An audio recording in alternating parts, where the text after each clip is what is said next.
before. I really liked it. It's cool. It's supposed to be Santa's questions, negative questions. So we're like, okay, it's great. It's really fun. All right. Hello, everyone. Welcome to the Parlor of Prestidigitation here at the world famous Magic Castle, home of the Academy of Magical Arts. How's our morning going so far? Is all right. Just a few reminders before we get started. There is absolutely no photography or videography allowed anywhere inside of our castle. Now, this does include FaceTime, Snapchat, selfies in the bathrooms, and TikToks. Gen Z, I'm so sorry, but none of that will be allowed. But we do have that nice lobby area for you where you first entered. You can take as many as you like over there, and then you come back in here and party with us, okay? If we haven't already, let's silence to turn off our cell phones. And once the show is over, we'll be exiting through that door right over there. So we entered through this one, and we will exit through that one. Everyone got it? Easy peasy? All right, let's try this. Where are we exiting? Boom. You guys are great listeners. You guys are doing wonderful. I trust you guys to do it right. Wonderful. All right, are we ready for a show? Yeah! Oh my God, there's so many people in here. I think we can do better than that. Are we ready for a show? Yeah! There we go. All right, well, the performer that you're about to meet has appeared multiple times here at our castle in our close-up, parlor, and stage since 2005. His talents in entertainment, MC work, and keynote speaking has taken him to 50 countries and counting for corporate meetings, cruises, theaters, television, and armed force entertainment. So please give a warm welcome to Joe M. Turner.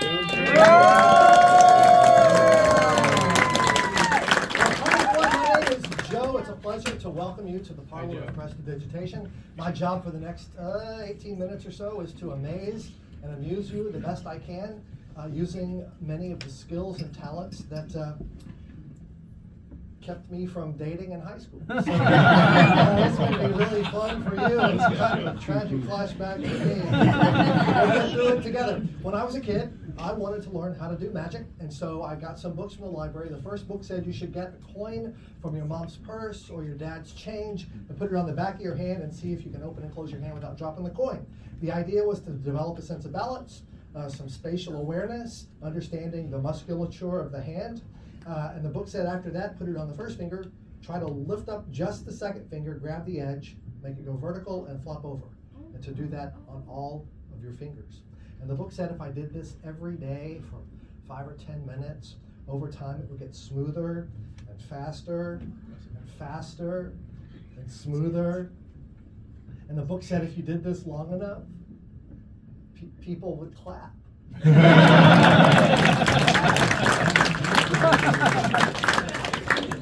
Apparently you weren't able to see.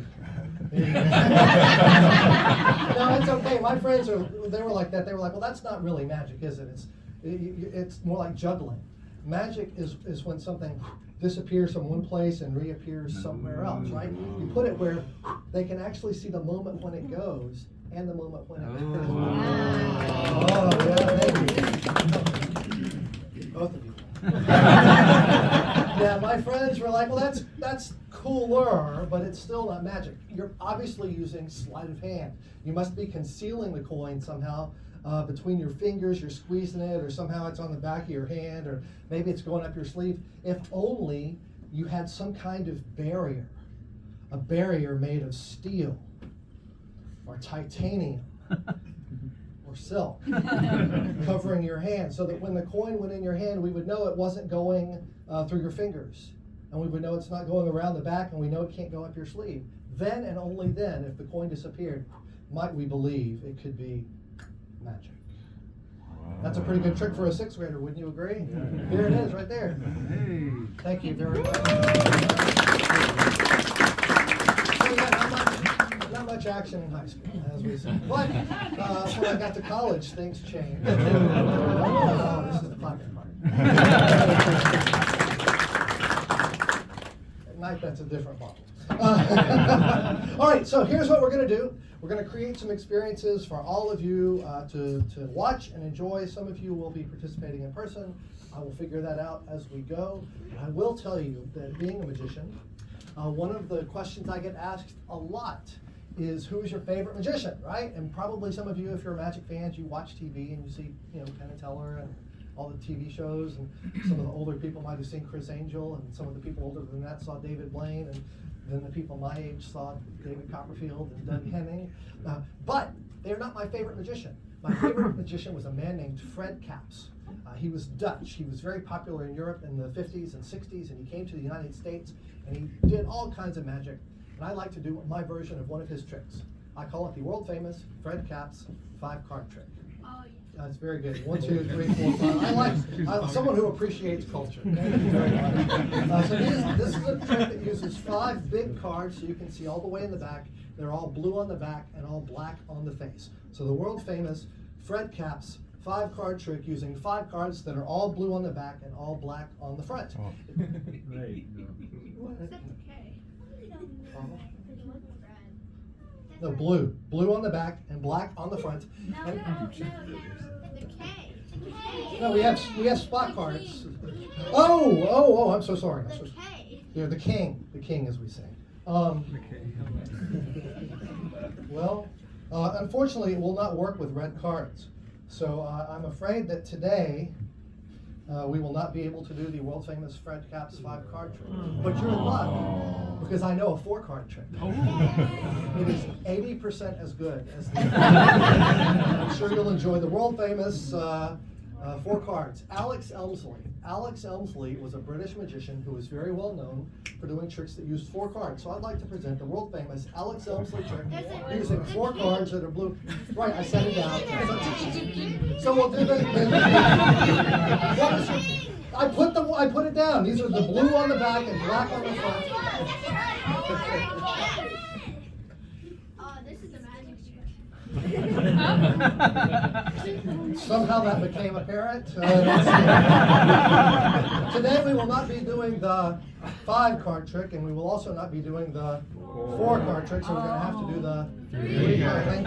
Okay, you're catching on. The world famous 3-card trick using 3 cards, blue on the back and I hope black on the front. Michael Skinner was a very popular close-up magician who was very well known. What is your problem? I put him. Did you ever have one of those mornings where you weren't even sure it was worth chewing through your restraints? That's the morning I'm having this morning. Today I will not be able to do the 5-card trick, nor the 4-card trick, nor the 3-card. I'm going to have to do the 2-card trick using these 2 cards. For crying out loud, I hope they are black on the front. Blue on the back, black on the front. Eddie Fechter was a bartender in Tonawanda, New York. You guys are so picky. We will not be doing the 5, the 4, the 3, the 2, or even the 1-card. Well, we'll try the 1-card trick, the Joe Turner 1-card. Well, I hope you enjoy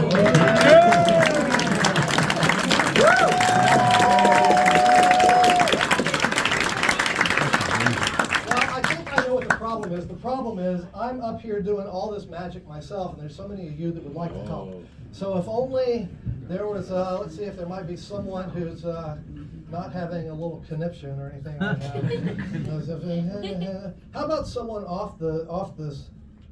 You know, if I were like a 9-year-old boy, this room would be the room to be in right now. How about dress with wrist? Are you? What's your name? Penny. Are you left-handed or right-handed? Okay, come on down. A big round of applause for Penny. How old are you, Penny? 10 years old. So you're very good. So is that 5th grade? Fifth grade. How's it going? So far, so good. What is this? February? So you're almost done. It's just a few more months, and then middle school. Where's Mom and Dad? Is it here? Dad's over here. Well, good luck.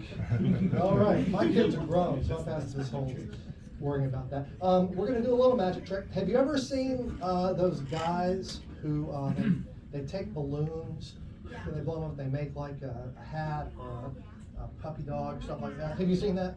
Have you seen that? Yeah. So do you like those guys? That make all do you like those guys? be a bicycle clown.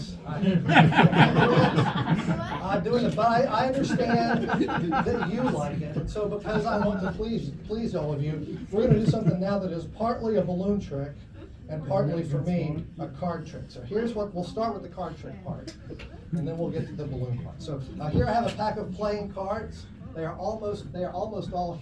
There's a few stuck, and then we'll use those. You'll just reach in there and grab out any card you want. That's a good one. I like it. And then you'll take this marker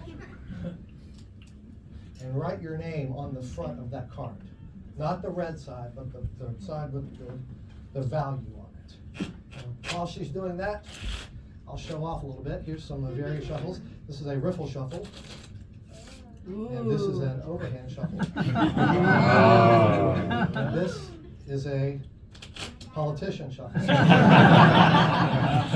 And this is an Oklahoma shuffle. You have to have a certain background to understand. Have you finished writing your name on that? Click the pen off, if you will. Say stop anywhere. Put the card back right there. We'll let the audience see it. Don't say anything, but she'll remember that. And if she forgets, it's got her name on it, which makes it very easy to remember. So we're going to leave that right there. I'll take the pen.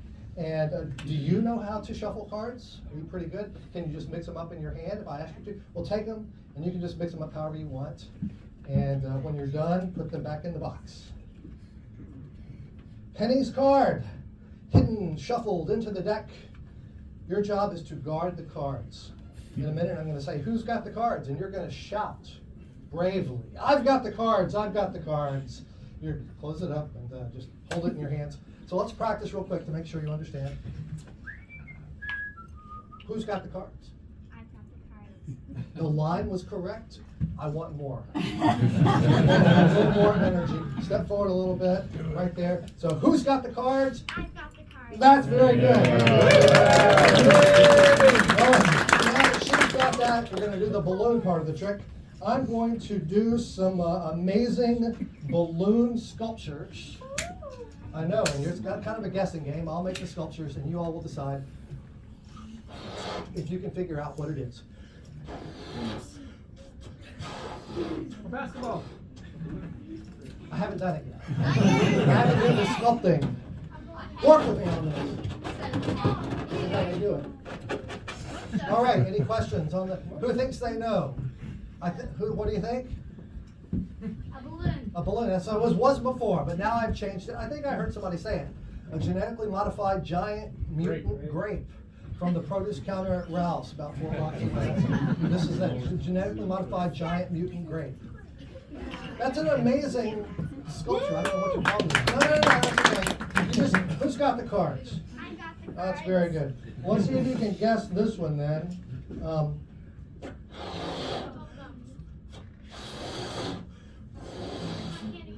I haven't done it. Right now it's just a balloon. And through the artistry of balloon sculptitude, it is now. A strawberry. Who said strawberry? Wrong, I'm so sorry. What did you say? No. I think I heard someone say it. A genetically modified giant mutant grape from the produce counter at Ralph's that has been spray painted pink. That is this one right there. It's a very. I'm the only one who makes that. I should tell you. All right, who's got the cards? I've got the cards. Yeah, you're probably gonna have to save me on this. Let's see if we can. Let's try another one. Let's see if anybody can guess this one.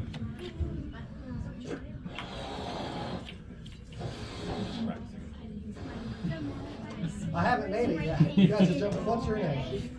What? Who? Gigi. What is this one? A giant mutant. A giant. No. What were you gonna say? A genetically large orange genetically large grape from the counter at Ralph's spray painted orange. Wait. Let me just get this clear. Are you telling me that this is a genetically modified giant mutant grape from the produce counter at Ralph's that has been spray painted orange? Neon orange, yes. It's just an orange. I'm so sorry. Kids have to complicate everything. Right? You do. So here's the thing. My friend Penny gets to have her choice of any of the balloons. She can have her choice of any of the remaining balloons. We had a little A little technical error has crept in. But it's okay. But she's going to get to have her choice of any of the remaining 2 colors, either pink or purple, the genetically modified grape or the genetically modified grape. Shh, don't help her. She gets to help. She gets to choose by herself. And what is your, just hands down, quit your giggling. I'm trying to work. No point. She gets to pick by herself. So Penny, you can have the genetically modified giant mutant grape from the produce counter at Ralph's, or the genetically modified giant mutant grape from the produce counter at Ralph's that has been sprayed paint.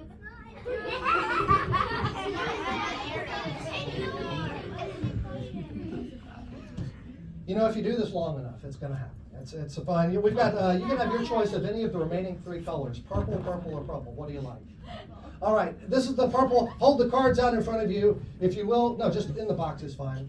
And think about your card that you wrote your name on, and you signed it, and you put it back in there. And you've been guarding it the whole time. Watch carefully. 1, 2, 3. And inside the balloon is a card. And of all the cards in the world, it's a joker with Penny's name on it and your little sign right there. Is that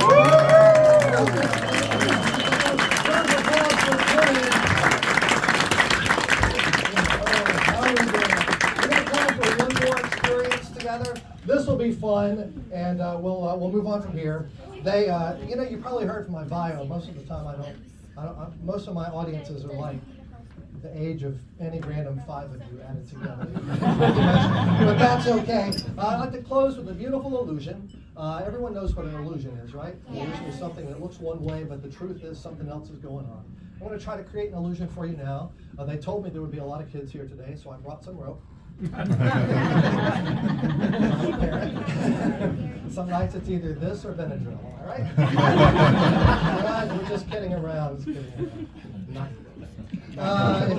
This is a tiny piece of rope. Would you hold on to that, pull on it, make sure it doesn't come apart, it doesn't stretch or anything like that? It's just a standard piece of cotton nylon rope, like a nylon rope. And here's a medium-sized piece of rope, and I'm going to toss it to glasses guy with tie looking so sharp in your 3-piece. Watch it.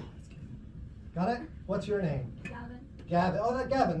And here's a really long piece of rope. And we're going to let that guy mocking me in the back. I'll just toss it. This kid right there behind you is on your seat. Oh, very good. That's for you. Hold on it. And then I'm dating myself here a little bit. None of you are old enough, I don't think. But back in the 70s, there was this thing called macrame. And my aunts would just sit around and tie string on hoops like this for hours so they could hang plants out on the patio. That's crazy. But here's a little piece of macrame. Would you hold on to that for me? Very good. So I need to borrow some items from the audience. Who has a small piece of rope? If you've got a little piece of rope, just hold it up. Maybe you brought it from home. You found it. Oh, okay, just toss it over. Thank you very much. And who's got a medium-sized piece of rope that they might have found or pulled, and just wad it up and just pitch it right up here. Just wind up. Take it easy. Very good. Okay. And just toss it to me the best way you can. And Good shot. a little anger behind that one. Everything's good at home, Gavin? I'm not a mandated reporter. I'm just here. Who's got a long piece of rope? If you'll just toss it up here on the count of 3. Okay. So we got 3 pieces of rope. For the smallest kids, if there's any really itty-bitty ones here, that's the baby bear and the mama bear and the papa bear.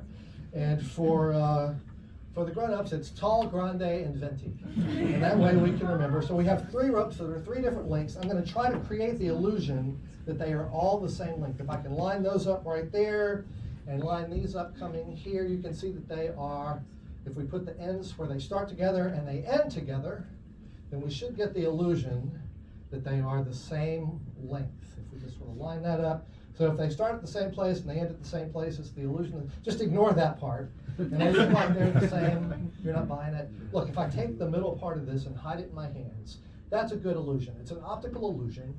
Looks like they start there, go through my hand, come out the other side. You know it's not true because you all pulled on it before, but because I'm hiding one little piece of information, it changes the way you see the whole picture. That's the first lesson of illusions. You cannot always believe what you think you see. Second lesson, some illusions are more convincing than others. Three pieces of rope.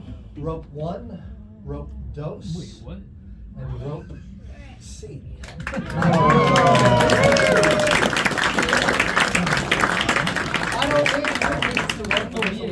I don't even need two pieces of rope for this illusion. I only need one. So if you've had brunch or something, take a deep breath, and we'll just blow. We squeeze the ends in the middle, and they melt together into one long piece of rope. Now we need to borrow a small macrame hoop. Don't throw it. I'll just come get it. Thank you very much. There's two ways to describe this situation. You can say the rope is going through the ring, or you can say the ring is on the rope. I like the second. In fact, I like to say the ring is tied onto the rope, and that's for safety. I'm going to try to create the illusion that the ring is off the rope. You can see it's on there, but watch carefully.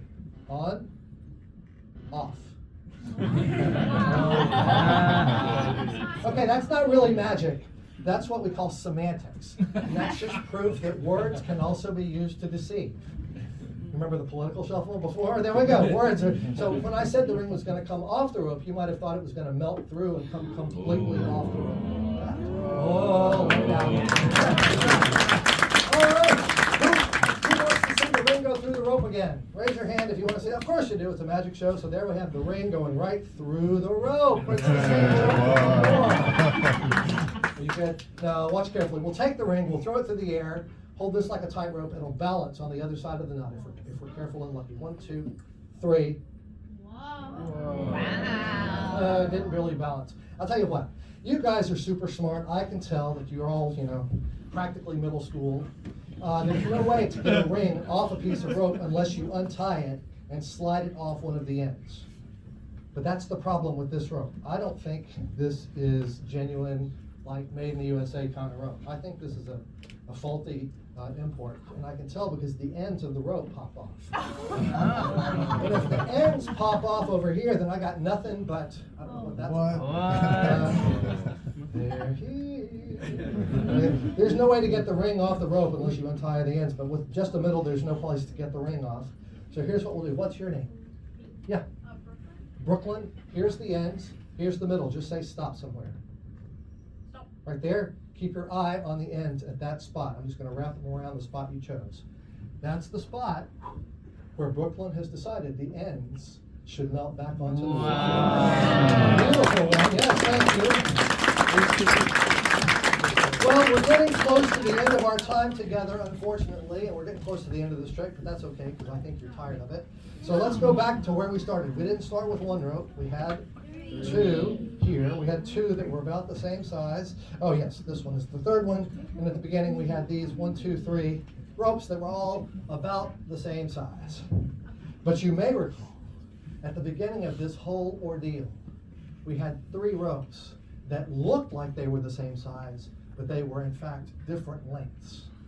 If we take them back through the ring here with any luck, they'll go back to the way they were.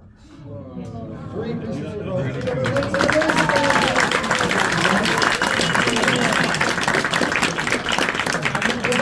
That concludes our time together. My name is Joe Turner. There's no L like it says on the side. It's just Joe. Look me up on your favorite social media. And it's lovely to have you at the castle. Enjoy your morning.